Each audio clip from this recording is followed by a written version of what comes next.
달라진다. 그냥 직장인. 팀장님 보고 드릴 게 있습니다. 센스 있는 직장인. 팀장님, 지금 잠시 시간 괜찮으세요? 보고 드릴 게 있습니다. 볼수록 기분 좋은 사람으로 만들어주는 메이크업 말투 3단계 전략. 직장인 자기계발서 1위. 모든 관계는 말투에서 시작된다. 위즈덤 하우스 미디어 그룹. 다이어트를 위한 꿀팁! 동결건조 채소와 곡물, 단백질, 그리고 효소와 비타민, 미네랄로 만든 다이어트 전용 그린 스무디로 하루 한두 끼만 바꿔 드세요. 비타샵 그린 스무디 다이어트 1522-6648 1522-6648 혹은 비타샵을 검색해주세요. 엄마! 가글 했는데 입에서 뭐가 나왔어! 그거 올리덴탈 체크 가글이라 그런겨. 지금 쓰고 있는 가글 사용 후 확인해 보셨나요? 무색소, 무알콜, 무계면 활성제의 올리덴탈 체크 가글은 쉽게 나온 입안의 이물질을 눈으로 확인할 수 있습니다. 딴지마켓에서 판매 중입니다.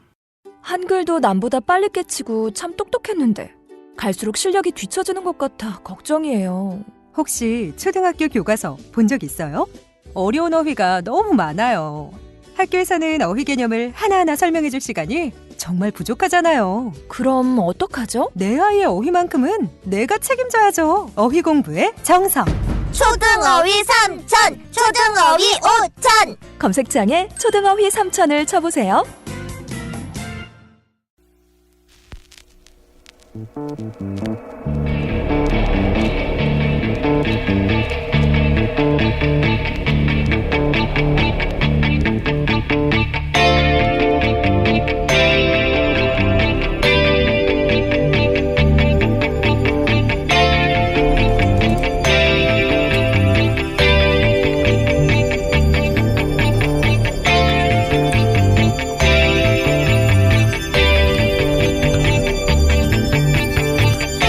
안녕하세요, 김원준입니다. 어제 한 세미나에서 한국개발연구원의 이주호 교수가 발표한 가정 배경과 학력의 상관관계 국제 비교 결과를 보면 가정의 사회 경제적 여건이 자녀 성적에 미치는 영향이 다른 나라에 비해 우리나라가 유난히 높다고 합니다.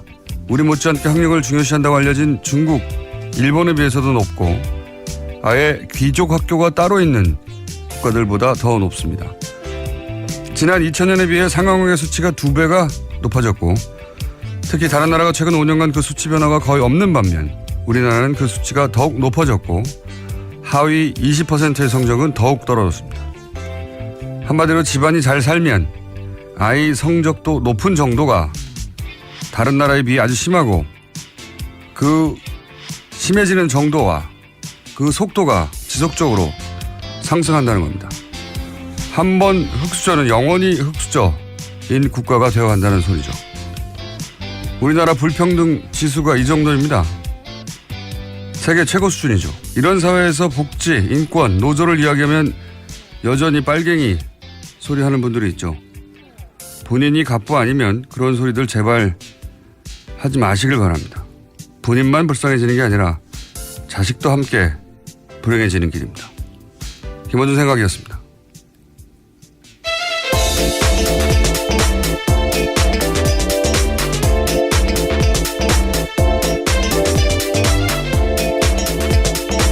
시사인의 김은지입니다. 원래 이게 이제 개천에서 용난다는 이야기는 사실이 아니라고 이야기한 지가 오래됐는데, 예. 그런 이야기가 처음 나온 게 한 십몇 년 됐거든요. 그 이후로도 지속적으로 나빠지고, 지금 세계 최고 수준에 이르렀다. 이주호 교수님 저희가 한번 모셔봐야 되겠습니다. 그걸 수치화해서 다른 나라와 비교해서 발표를 했어요. 네, 교육을 통한 불평등 재생산이라고 하는 건 굉장히 중요한 문제예요. 네, 예전에는 교육을 통해서 사실은 그런 계층 사다리를 올라갈 수 있는 그런 길이었는데 교육이 그걸 오히려 강화시키고 있어요. 이제 교육조차 이런 나라가 됐습니다. 최근 10년 이상. 자, 첫 번째 뉴스는요. 네, 내일 이재용 삼성전자 부회장의 1심 선고가 있습니다. 어제 김진동 부장판사는 이 부회장의 선고를 TV 생중계하지 않겠다라고 밝혔습니다. 뿐만 아니라 법정 촬영도 허가하지 않았는데요. 재판부는 피고인 5명 모두 촬영이나 중계에 부동의한다는 내용의 의견서를 제출했다면서 헌법상 보장되는 무죄 추정의 원칙도 함께 고려했다라고 밝혔습니다. 그러니까 재판 중계로 실현될 수 있는 공공의 이익과 피고인들이 입게 될 회복하기 어려운 불이익과 손해 등을 비교해서 선고 재판 중계를 불허했다라는 겁니다. 이해가는 측면도 있긴 있어요. 지금 이제 대법원에서 그렇게 결정을 했지만 재판부가 알아서 판단하도록 했거든요. 예, 강제한 게 아니라 부담이 되겠죠. 그리고 뭐 피고가 다 부동의한 것도 부담이 되고 무죄 추정의 원칙이야 뭐 기본이니까. 예. 근데 이제 동의가 잘 안 되는 부분은 이 공익성이 부족하다, 없다고 하는 부분은 잘 동의가 안 되는 게 이게 이 결과는 그냥 생긴 게 아니고 천 몇백만이 이제 몇 개월 동안 거리로 나와서 이야기를 했고 주장을 했고 국민들 요구를 했고 그 결과로 이제 탄핵이 된 대통령에게 뇌물을 공유한 대한민국 최고 기업의 기업주잖아요. 예. 그런 재판이 이제 결과가 드디어 나오는데 그 선고를 중계하는 게 공익성이 없다고 하면 세상에 어떤 재판이 선고 공익성이 있겠습니까? 네. 게다가 판결 내용은 어차피 다 기사로 나오게 되고요. 내용도 다 알려지게 됩니다. 네.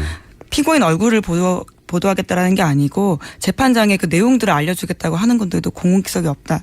공익성이 더 부족하다라고 판단하는 것들은요. 아쉬운 점이 있습니다. 아마도 저나 이 방송을 듣는 분들이나 우리 생에 이거보다 더 큰 재판이 있을 가능성은 그렇게 높지 않아요. 예. 삼성의 오너가 이런 재판을 대통령에게 뇌물을 공유했다고 구속된 채로 재판을 받고 그 재판 결과가 최초로 탄핵된 대통령에게 영향을 미치고 이 재판이 공익성이 없으면은 어떤 재판이 공익성이 있겠습니까? 네. 자, 이제 내일이죠? 네, 내일 오후 2시 반입니다. 저희는 월요일 날 다루게 되겠네요. 그렇죠. 네. 결과가 어떻든 아주 대단한 반향이 있을 거라고 봅니다. 네. 자, 어쨌든 이재용 선고 재판은 생중계를 하지 않는 것으로. 예, 하지 않는 것으로. 예. 그냥 저희는 어떤 사진도 못 찍겠으니까 촬영도 안 되겠으니까 예, 아예 텍스트만 보게 되겠네요. 네, 허용된 150명만 들어가서 이제 볼 수 있게 되는 거고요. 그 전달된 내용들을 알게 되는 거죠. 물론 뭐 기자들이 들어가서 지면 중계는 하겠죠. 어쨌든 보지는 못하게 됐습니다. 다음 뉴스는요. 네, 삼성그룹 미래전략실 장충기 전 차장 관련된 소식 계속 전해드리고 있는데요. 이번에도 관련 뉴스 JTBC에서 나왔습니다. 장 전 차장이 이현수 전 국정원 기조실장과 1년 동안 150차례나 연락을 주고받았다라는 건데요. 2015년 중반부터 지난해 11월 초까지입니다. 상당수는 업무 시간에 이뤄졌고요. 이 전 실장을 통해서 각종 정보가 장 전 차장에게 넘어갔을 가능성이 크다라는 겁니다. 그러니까 이게 이제 업무였어요, 업무. 예. 150여 차례면 1년에 주말 빼고는 이틀에 한 번씩 했다는 거잖아요. 그렇죠. 그리고 근무 시간에 통화했다는 거 아닙니까? 이거 업무였어요. 그러니까. 그들의. 예. 삼성이 정부 위에 있다는 이야기 반농담처럼 많이 했는데 예. 기정사실로 받아들여야 되지 않겠는가. 네, 실제 내용도 업무와 연관이 다 있습니다. 저희도 문자 내용을 보도한 적이 있는데요. 삼성 합병과 관련된 정보들을 이현수 전 실장이 장 전 차장한테 보내기도 하거든요. 그러니까요. 뭐 감사원 인사라든가 또는 뭐 삼성 합병과 관련된 정보를 국가기관인 국정원이 사기업의 합병과 관련된 정보를 받고 뭐 이게 다 업무 시간에 이루어졌다는 거 아닙니까? 이틀에 한 번씩 통화를 통해서. 문자가 아니라 통화 횟수니까. 네, 통화 문자 모두 합쳐져 있는 겁니다. 문자가 아니라 통화를 했을 때는 무슨 정보가 왔는지 알 수가 없죠. 문자로 드러난 게 이제 감사원 그 사무총장, 예, 사무총장이나 합병과 관련된 정보였는데 그리고 추가로 이 정도로 장충기 사장급이죠. 네, 사장입니다. 네, 사장급이죠. 미전실의 차장은 사장급입니다. 낮은 것 같지만. 사장 그리고 미전실 있는 분들은 다 삼성전자 출신이에요. 그러니까 지난번에 한번 얘기했지만 삼성전자 출신들로 이루어진 미전실의 삼성전자의 부회장이 자기는 미전실에 근무하지 않았다. 미전실과 무관한 것처럼 얘기하는 건 말이 안 되는 거죠. 어쨌든 이걸 통해 또 한 번 얘기할 수 있는 게 이거예요. 그 국정원의 이제 추국정 얘기도 저희가 며칠 전에 했지 않습니까? 그 3인방 인맥이고 최순실 라인이고 그리고 국정원 자체 조사라도 국정원의 그 개통을 거치지 않고 추국정이 직접 청와대에 직거래했다라는 청와대에 거죠. 직거래했다는 얘기를 국정원도 알고 있었다고 국정원이 인정한 바가 있는데 아니죠. 김명기 당시 국정원장이었던 양반이 인정을 했죠. 그런데 네, 이병기 실장. 예, 죄송합니다. 예, 이병기. 원장입니다. 예. 나중에 대통령 비서실장을 한. 네. 그렇게 국정원과 긴밀하고 그리고 직접 커넥션이 있고 최순실 라인과 국정원이 하는 걸 국정원도 알고 있었는데 어떻게 삼성이 최순실 존재를 모릅니까? 삼성은 계속해서 최순실 존재를 모른다고 그렇게 해야지 앞뒤가 맞으니까 삼성의 주장대로 앞뒤가 맞추려면 최순실 몰라야 되거든요. 모른다는 걸 도저히 받아들일 수가 없는 정황이죠. 이건. 자, 다음 뉴스는요. 네, 박근혜 정부의 청와대가 2015년 재보궐선거에서 보수단체를 동원을 한 정황이 나왔다라는 SBS 보도가 있습니다. 지난 1월 달에 박영수 특검이 이병기 전 비서실장의 수첩을 압수수색했는데요. 이 해당 수첩에는 이러한 내용이 있습니다. 새누리당 4월 재보선 대응이라는 메모인데요. 해당 부분에는 A 후보의 이름이 기재되어 있고 건강한 시민운동, 진영과 진영 싸움이라고 적혀 있다고 합니다. 또 우파 이슈 전환이 필요하다면서 우파 시민사회 활동화라고도 적혀 있는데요. 특검은 이런 내용들을 분석해서 당시 청와대가 우파 시민단체에 대한 지원을 통해서 2015년 국회의원 재보궐선거에서 새누리당 후보를 지원하려고 계획했던 걸로 보고 있습니다. 죄송합니다. 말은 참 잘 만들어요. 우파 시민 활동화, 건강한 시민운동. 이게 이제 어버이연합이나 엄마부대나 각종 자유라는 단어가 들어가는 청년 단체들이나 사실은 이런 단체들이 관변 단체고 청와대 혹은 국정원 혹은 뭐 정보기관의 조종을 받고 있을 거라는 짐작은 누구나 다 했죠. 누구나 다 했는데 돈이 어디서 나와서 어떻게 들어가는지를 입증할 수가 없으니까 입증하려면 이런 사정기관들을 움직여야 되는데 사정이 안 움직이니까요. 예. 그래서 공개적으로 말을 못했을 뿐 다들 알고 있었죠. 이런 단체들이 이런 관변의 컨트롤을 받고 있다는 관변 단체가 컨트롤을 받고 있다는 건 이제 이번에 이제 화이트리스트 수사하면서 여기를 제대로 짚어보겠다는 거겠죠. 자, 다음 뉴스는요. 어제 검찰이 국정원의 민간인 댓글 부대 관련 수사에서 압수수색 벌였습니다. 국정원 퇴직자 모임인 양지회와 이명박 전 대통령 팬클럽 모임에서 출발한 늘푸른 희망연대 등을 한 건데요. 검찰은 컴퓨터 하드디스크와 회계장부, 휴대전화를 압수수색했습니다. 동시에 일부 관계자들을 불러서 조사하고 있는데요. 이들 민간인 팀장에 대해서 압수수색 영장에 공직선거법 위반을 주된 범죄 혐의로 명시했습니다. 그러니까 검찰이 이들을 원세훈 전 원장과 이미 공범으로 판단하고 있다는 의미입니다. 저는 이제 이 댓글 수사 관련해서 주요 관심사가 두 개로 압축된다고 개인적으로 생각해요. 하나는 그 위에 국정원 직원이 누구고 그 위에 지시자는 누구고 그 위에 간부는 누구며 그렇게 끝까지 거슬러 올라가면 임명박 전 대통령이 나오느냐 하나하고 두 번째는 이제 어떤 언론도 거론하고 있지 않은데 저 개인적으로는 그럼 지금은 완전히 활동이 멈췄냐 저는 그게 궁금합니다. 예.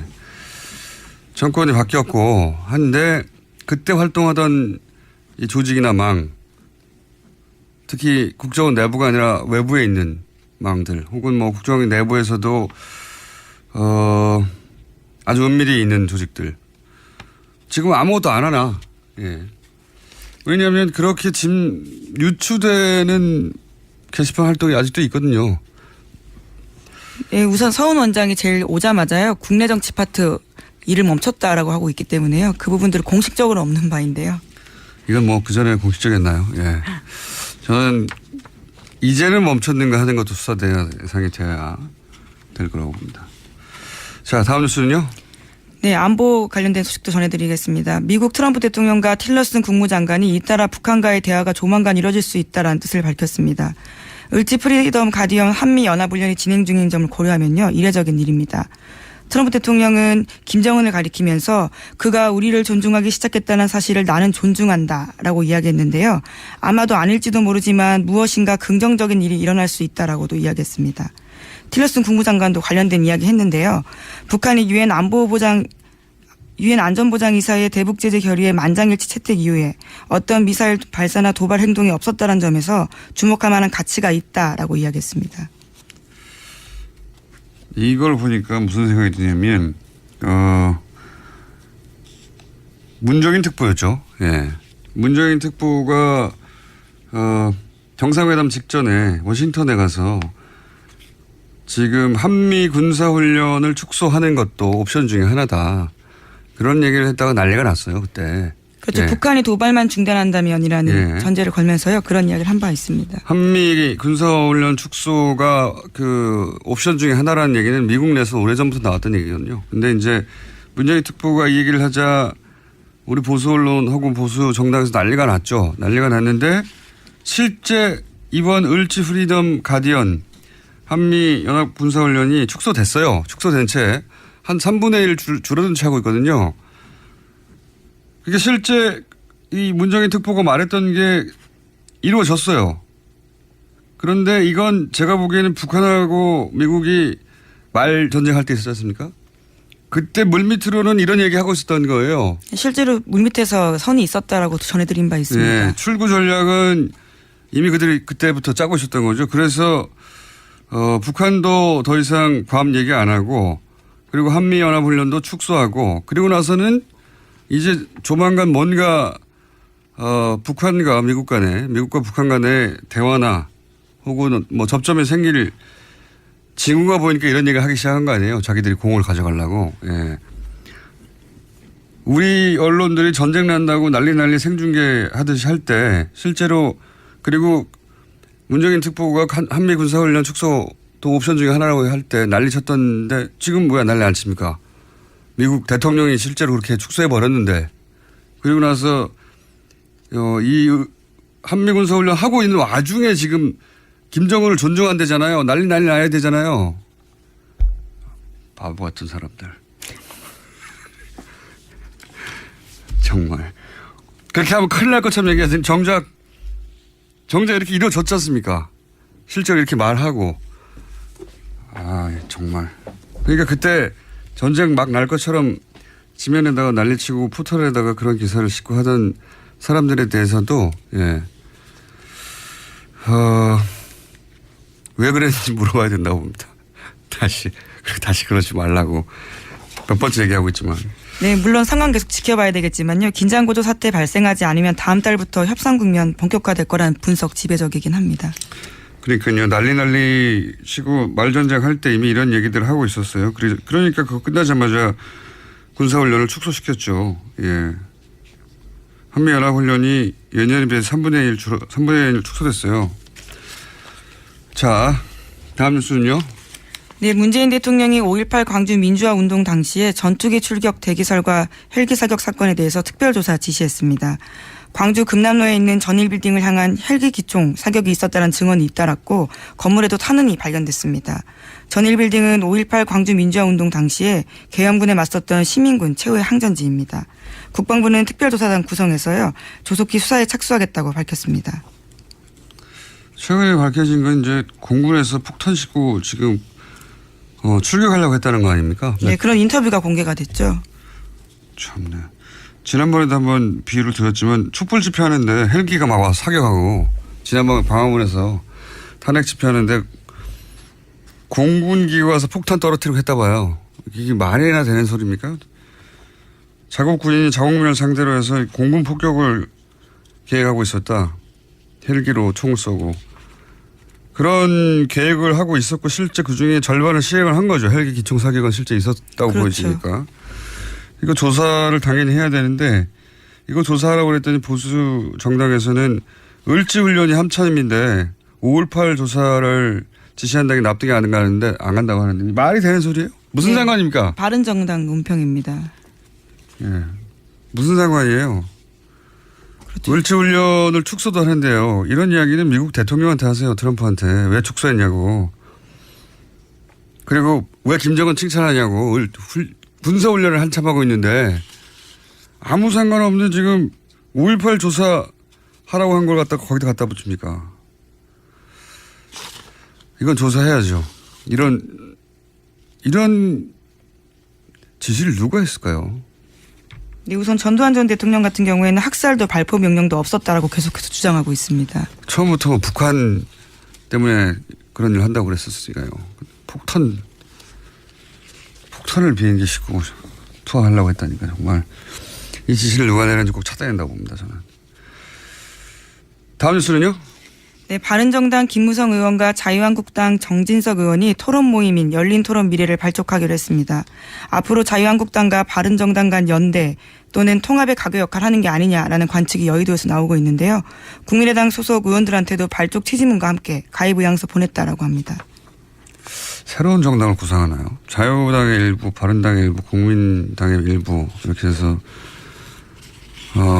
제3의 보수 이런 걸 구상하는 걸까요? 김무성 의원이. 예. 요즘 당내에서 이제 영향력이 많이 줄어서 시간이 많으실 테니까 예. 새로운 구상을 할 수도 있죠.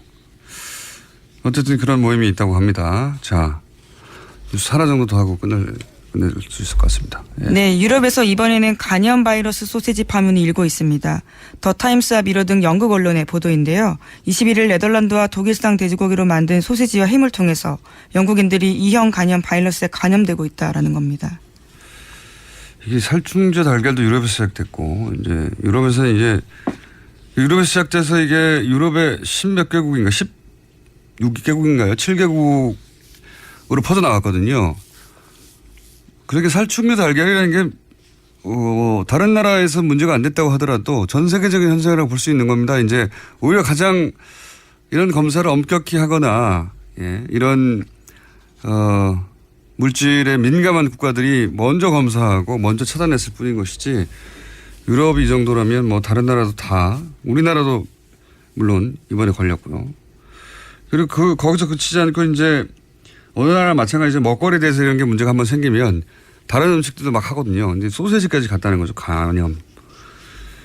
근데 그 간염이 네덜란드 독일에서 수입된 네덜란드 유명한 낙농국가잖아요. 그렇죠. 예. 왠지 깨끗할 것 같은데 거기서 온 돼지고기에서 만든 소세지로 간염 바이러스가 나왔다는 건데. 그리고 그 간염 바이러스가 나온 대형 체인 슈퍼가 테스코예요. 테스코. 네, 유명한 테스코입니다. 유럽에서 제일 큰 슈퍼 매장도 테스코 건데 이 정도 규모 기업에서 아주 가장 잘 알려진 낙농국가에서 나온 고기로 만든 식품에 이런 일이 벌어졌으면 이거는 시스템에 근본적인 문제가 있는 겁니다. 예, 이건 뭐 잘 걸러내면 되겠지. 뭐 정부의 컨트롤도 중요하지만 지금 현대적 소비에 뭔가 문제가 있는 거예요. 그렇게 생각이 자꾸 들어요. 예. 그래서 윤리적 소비라는 걸 한번 알아보자고 제가 며칠째 얘기하고 있는데, 이게 도덕적 구호였거든요. 윤리적 소비는. 도덕적 구호. 그게 아니고, 예. 내 삶을 위해서 꼭 필요한 게 아닌가 싶어요. 이 육식에 대한 성찰까지 함께. 육식은 계속 해야 되지만, 윤리적으로 육식해야 되겠다는 생각을 하게 되고요. 예. 그래서 저도 잘 몰라서 저희가 전문가들을 모시고 조만간, 예. 윤리적 소비에 대해서 한번 알아볼까 합니다. 여기까지 하겠습니다. 시사인의 김은지였습니다. 감사합니다. 골반 잡자 바로 잡자 바디로직 허리 통증 바로 잡자 바디로직 2017년 쿨 썸머 바디로직 라이트 출시. 통기성이 좋아 땀 걱정 없이 한여름에도 쾌적하게. 입은 듯 안 입은 듯 가벼움의 신축성은 그대로. 자세가 좋아지는 골반 교정 타이즈 바디로직 검색창에 골반 교정 바디로직 라이트. 아무도 묻지도 따지지도 않고 가입하셨다고요? 보험은 너무 어려워요. 걱정 마십시오. 마이보험 체크가 도와드립니다. 1800-7917 마이보험 체크로 지금 전화주세요. 1800-7917 이미 가입한 보험이나 신규 보험도 가장 좋은 조건을 체크해서 찾아드립니다. 인터넷 한글 주소 마이보험.com 또는 카카오톡에서 아이디 검색 마이보험을 친구 추가하여 상담하실 수 있습니다. 모닝똥? 제겐 사치였죠. 내가 토끼인지 토끼똥이 나인지. 내가 변을 본 것인지 변을 당한 것인지 나는 바나나이고 싶다. 간혹 구렁이이고도 싶다. 미궁 대장사랑! 빅똥의 추억 미궁 대장사랑이 찾아드립니다. 혈중 콜레스테롤 개선과 배변 활동에 도움을 주는 건강기능식품입니다. 검색창에 미궁 대장사랑. 미궁 장사랑 이름 바꿨어요. 프로바이오틱스 12종 추가. 미궁 대장사랑.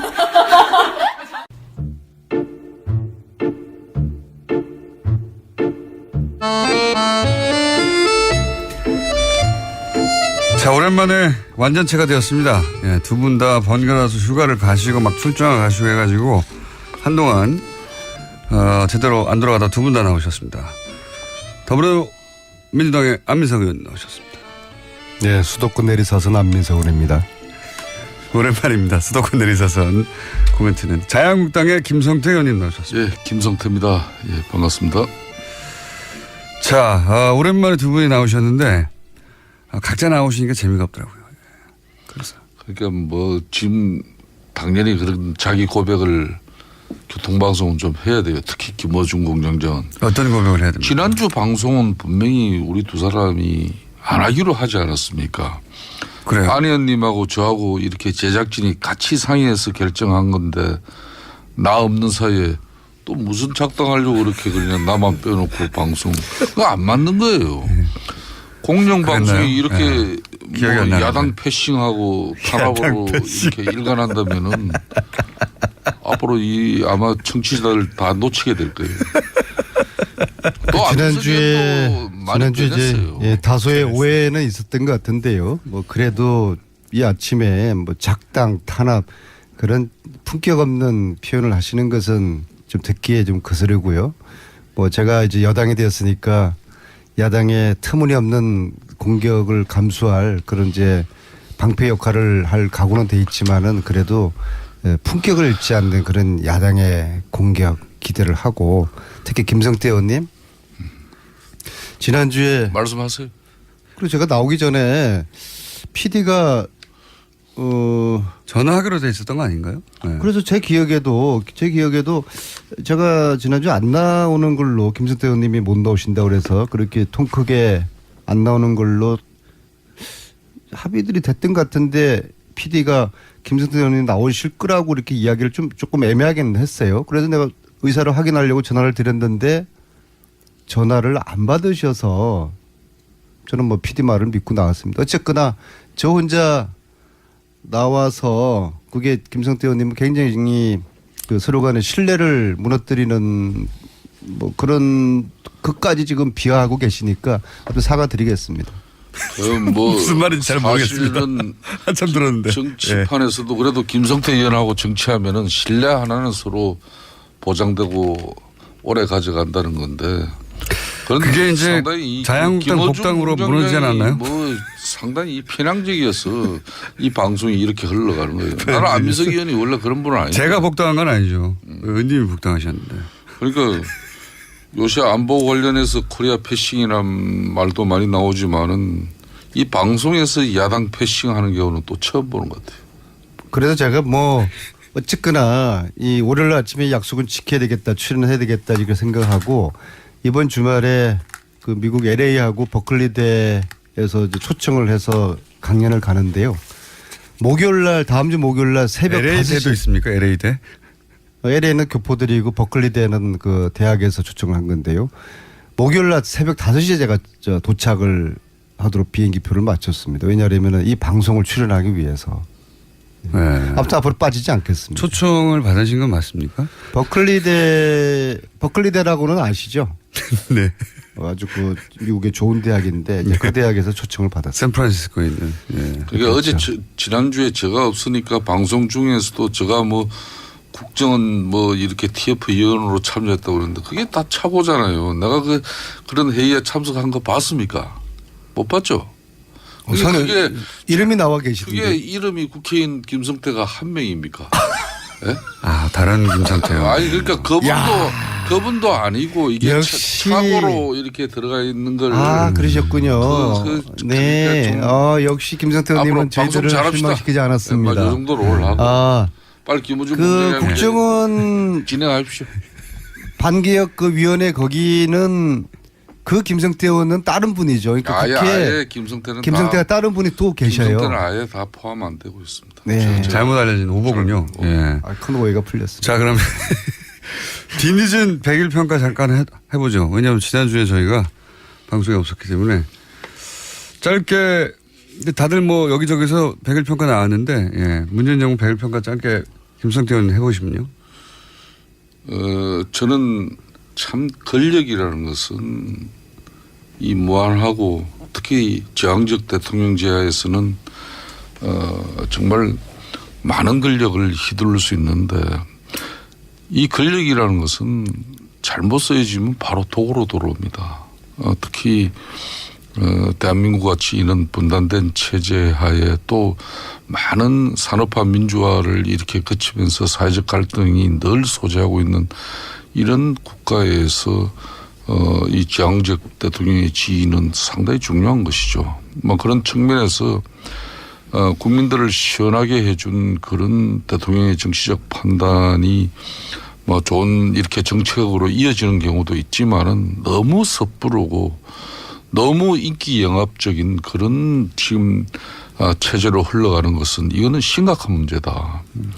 대통령의 말 한마디는 주워 담을 수도 없습니다. 장관이 뭐 어떤 약속을 하고 선심성 정책을 베풀어서 후에 재정적 설계를 하고 예산 문제를 챙겨보면 그게 아니다 그러면 주워 담을 수가 있지만은 대통령이 한마디 하면 주워 담지도 못해요. 그러니까 지난 100일 동안 대통령께서는 너무나 많은 선심 정책 펼친 것이고 두 번째는 사회적 갈등을 이제 이걸 치유하고 덮는 그런 역할을 대통령이 해야 되는데 어떻게 보면은 사회적 갈등이 양산되어지고 또 그로 인해서 사회가 분열 갈등 대립으로 이어질 수 있는 그런 국정 통치 운영 형태는 이거는 상당히 심각한 거죠.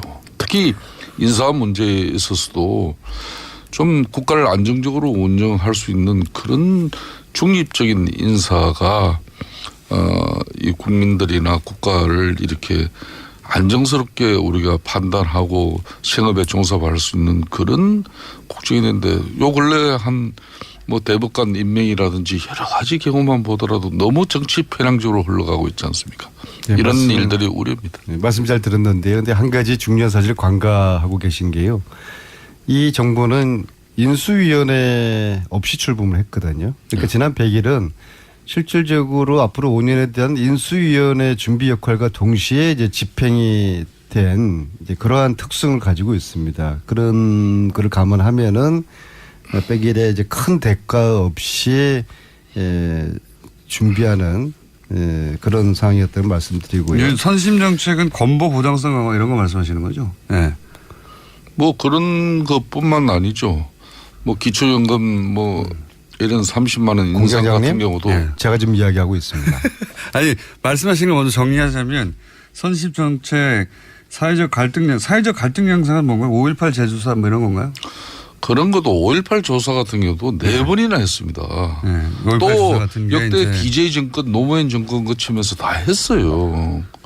그러니까 그런 부분도 이렇게 물론 5.18은 뭐 언제든지 우리가 진실을 밝혀내기 위해서는 여러 가지 수단과 또 어느 정권에서도 다 행할 수 있는 문제지만은 이걸 대통령께서 직접 나서 가지고 이 친 100일 만에 뭐 너무나 많은 일을 지금 하고 계시니까 국민들이 감당해내겠습니까? 건보 보장성 강화, 5.18 재조사 지시 그리고 뭐 인사 예를 들면 신격찬 처장 이런 인사 문제를 말씀하시는 것 같아요. 이제 답변해 주십시오. 안민석 의원님. 아무튼 뭐 지금 야당의 저런 주장은 저희들이 나름대로 귀 기울여 들을 내용이고요. 그냥 그냥 흘러듣지는 않겠습니다. 근데 그럼에도 불구하고 이제 막 정권이라는 점을 말씀드리고 싶고, 근데 특히 이제 100일 동안의 국민과 끊임없이 소통과 공감을 하려는 이제 그런 노력이 국민들에게 아주 그 절대적인 그런 그 동의를 이제 얻고 있고, 실질적으로는 지난 100일은 이제 준비와 몸풀기 단계였고, 저는 앞으로 이 정부가 촛불혁명을 토대로 탄생된 정권인 만큼 국민들이 원하는 새로운 대한민국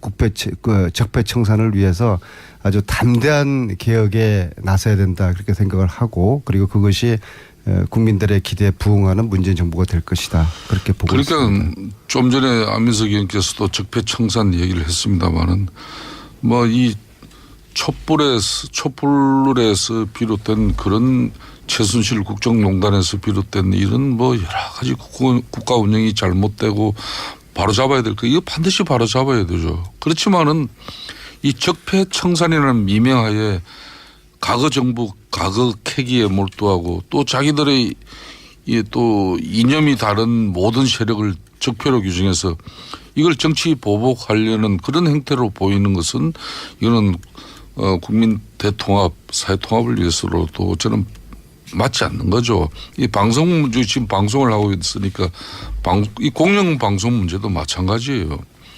대통령까지 나서서 정부가 이 방송에 적극적으로 개입할 것처럼 말하고, 또 방통위원장은 법적 권한도 사실상 없으면서 사장 해임을 언급하고 있지 않습니까? 이런 것들을 맞지 않죠. 반론에 제가 또다시 알베르 까미의 이야기를 해야 되겠네요. 어제 범죄를 용서하는 것은 내일의 범죄에 용기를 주는 것이다. 이 정도로 저는 하겠습니다. 끝입니까? 구체적인 말로는. 이 정도로 하겠습니다. 네. 구체적인 말로는 준비가 안 되신 거 아닙니까? 좀 품격 있게 제가 이 언론을 길들이고 방송을 장악하는 그런 시도는 역대 어느 정권마다 있었다는 것은 저는 부인할 수 없는 사실로 보고 있어요. 하지만 과거 그 정권들 다 그 말로들이 얼마나 불행했습니까? 그래서 저는 문재인 정권만은 정말 당당하고 정의롭게, 그리고 뭐 그렇지 않아도 국민들하고 소통하면은 국정 운영하는데 저는 큰 애로 없다고 봅니다. 굳이 뭐 언론의 힘을 뭐 비정상적으로 빌어서 그걸 국정 운영할 그런 계제도 아니고. 근데 지금 차이는 좀 있지 않습니까? 과거하고. 예를 들어서 과거에는 정권이 이제 KBS 사장을 찍어냈으면 이번에는 KBS나 MBC의 내부 구성원들이 갈아야 된다고 이렇게 나선 게 차이가 있지 않습니까? 과거에도 보면은 MB 때도 정년주 사장 KBS, 그죠? 네. 뭐 그 인위적으로 이렇게 교체한 그 모양새가 MB 정부가 결국 뭐 이 좋게 마무리되지 않았잖아요. 아니, 제 말은 뭐냐면 그때하고는 다르게 그때는 위에서 눌렀는데 지금은 구성원들이 자사의 사장을 이 사람하고 같이 일을 못한다고 하는 거는. 그러니까 노사 문제에서 비롯된 것은 노사 문제로 풀어야 되는 것이고, 또 사내 또 구성원들 간의 갈등 문제는 갈등 대립이 있다 하더라도 그 문제는 또 그 내에서 풀어야 되는 것이지, 이걸 제가 드리는 말씀은 너무 정권이 초기에 개입하고 있다는 겁니다. 그러면 누가 봐도 그 노조의 정당한 주장도 이거는 정권하고 결탁한 목소리가 아니냐, 이런 의아심도 가지겠죠. 그거는 과거에 자유한국당이 그래 왔기 때문에 그렇게 보시는 거 아니에요? 또 이렇게 근데 제가 이렇게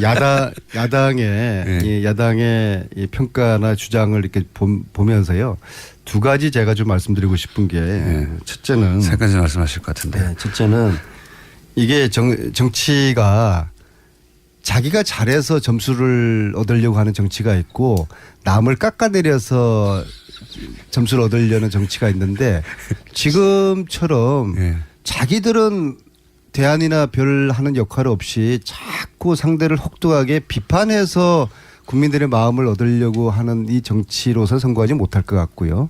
그다음에 두 번째로는 지금은 국민들의 다수 80% 이상이 문재인 정부를 지지하지 않겠습니까? 70%에서 80% 사이. 네, 그 다수의 지지 속에는 국가를 제대로 만들어 달라는 거거든요. 적폐를 청산하고 국가 개혁을 해달라는 거기 때문에 저는 이 시점에서 야당은 여당과 함께, 여야 또 문재인 정부와 함께 선의의 개혁 경쟁을 해서 국민들에게 마음을 얻으려는 그런 정치를 해야지 야당도 스스로의 공간을 더 넓혀 나갈 수 있다는 그런 저는 충고를 드리고 뭐 저는 안민석 의원의 말씀을 대체로 다 공감합니다. 뭐 사실상 지금 대한민국은 이런 보수의 큰 위기지 않습니까? 사실상 이 보수의 위기라고 그러는데 저는 보수의 위기라고 보지 않습니다. 자유한국당이 큰 위기지 보수의 위기. 나머지 자유한국당이 대변하는 보수하고 다른 보수는 어디 있습니까? 그러니까 바른정당이 있지 않습니까? 자유한국당이 국민들에게 신뢰와 또 지지를 확보하지 못하고 있는 것은 그만큼 최순실 국정농단으로 비롯된 대통령 탄핵까지 이루고 또 촛불에 의한 또 정권 교체까지 이루어졌지만 아직까지는 우리가 정신을 못 차리고 있다는 거거든요. 그 정신을 못 차렸다는 것은 우리가 변화하고 계획하지 못한다. 핵심하지 누구 때문입니까? 정신을 못 차리고. 그러니까 이런 문제인데. 아니 친박 청산 못 하고 있죠. 또 최순실 재산몰수특별법 전부 다 지금 뭐, 그러니까 뭐 반대 내지는 뭐 이런저런 핑계로 동의하지 않고 있지 않습니까? 제가 이런 것들을 하셔야지 국민들의 마음을 바로 지적했듯이 국민적 신뢰와 지지도 이렇게 뒷받침되지 않는 야당이 무슨 뭐 정권 비판하냐 솔직히 조금 전에 그 이야기거든요. 그런데 역설적으로 또 이야기하면은 문재인 정권도 사실상 이게 최순실 국정농단에서 비롯된 행편없는 국정 운영의 결과가 은혜적으로 수혜적으로 문재인 정권이 이렇게 탄생한 부분도 있습니다. 그러니까 야당으로서 민주당이 정말 정권을 이렇게 수권 정당이 되기 위해서 이렇게 열심히 노력한 부분도 있지만은 그것보다는 박근혜 대통령과 당시 새누리당인 저희들이 잘못해서 한마디로 정권을 가져간 겁니다. 그렇기 때문에 제가 문재인 정권 100일을 평가해달라고 말씀하시니까 드리는 말씀은. 그러니까 저희들을 자꾸 깎아내리려고 하지 말고 좀 잘하려고 한번 해보세요. 정권 가지고 너무 국정운영 즐기지 말라는 거예요. 이 권력 가지고 즐기면요. 이거 오래 가지 못합니다. 그러니까 인기 영합적 국정운영 형태는 위험하다는 거예요. 대통령 정치 그만해야 됩니다.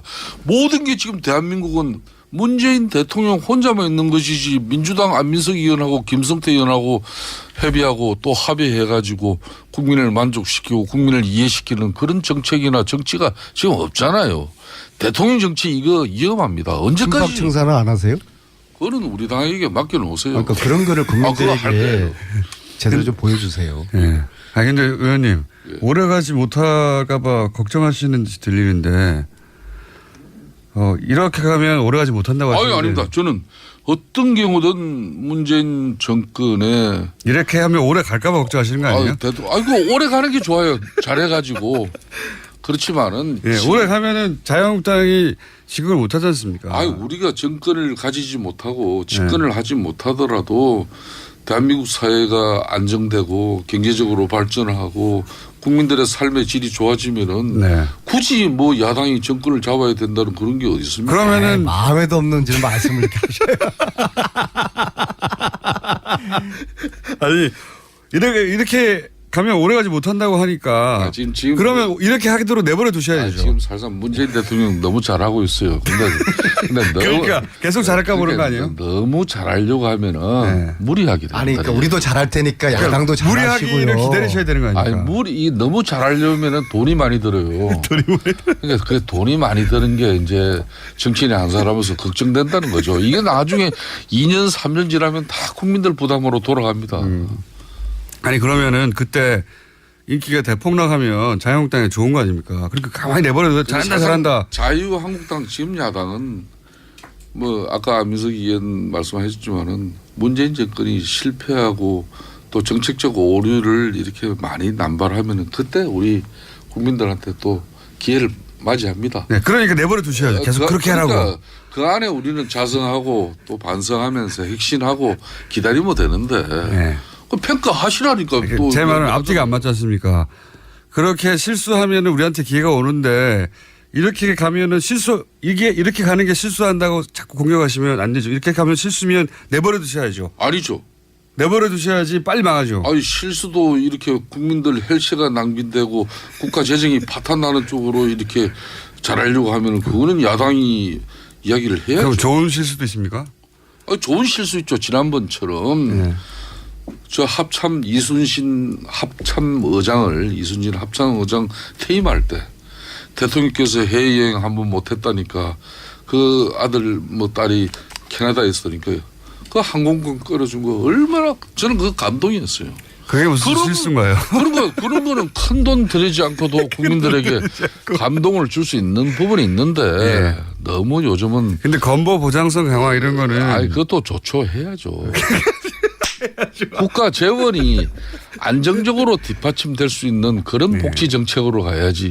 근데 OECD의 평균에 한참 못 미치는데 아직도 그 정도 10% 80% 70% 정도 하자는 게 이게 제가 계속 얘기하니까 이거 안 될 것 같아요. 의원님. 아니 그러니까 그런 근보를 포함해서 서로가 정책적인 대안을 놓고서 찬반을 하고 그것을 국민들에게 그 평가받고 그렇게 국가적인 여론을 수렴해내는 그런 식으로 나라를 개혁시키는 그런 서로의 여야가 선의의 경쟁을 통해서 그러면은 뭐 저희들도 평가를 잘 받겠지만은 야당도 달라진 야당의 모습으로 국민들이 좋은 평가를 받는 것이거든요. 지금은 그러한 시점이지 물론 야당은 정부 정책을 또 비판을 하는 그런 고유의 본연의 역할을 해야 되겠지만은 그와 동시에 야당이 가지고 있는 정책 대안이라든지 자신들의 비전을 국민들에게 보여줌으로써 포인트를 얻어야 되는 거거든요. 근데 지금은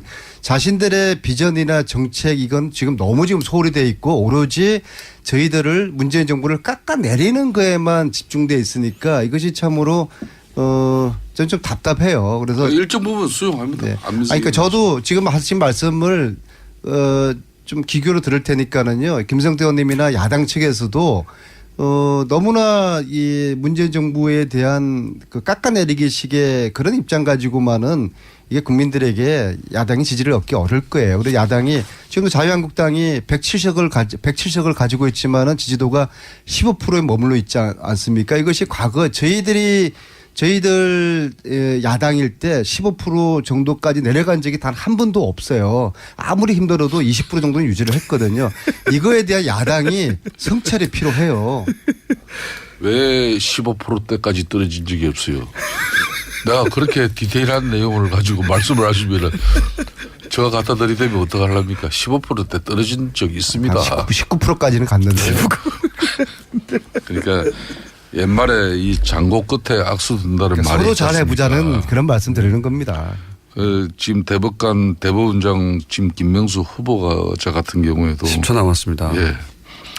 이 뭐 사법부 이렇게 정치성을 배제하겠다는 그런 대통령의 확고한 의지가 계신데 김성태 의원이었습니다.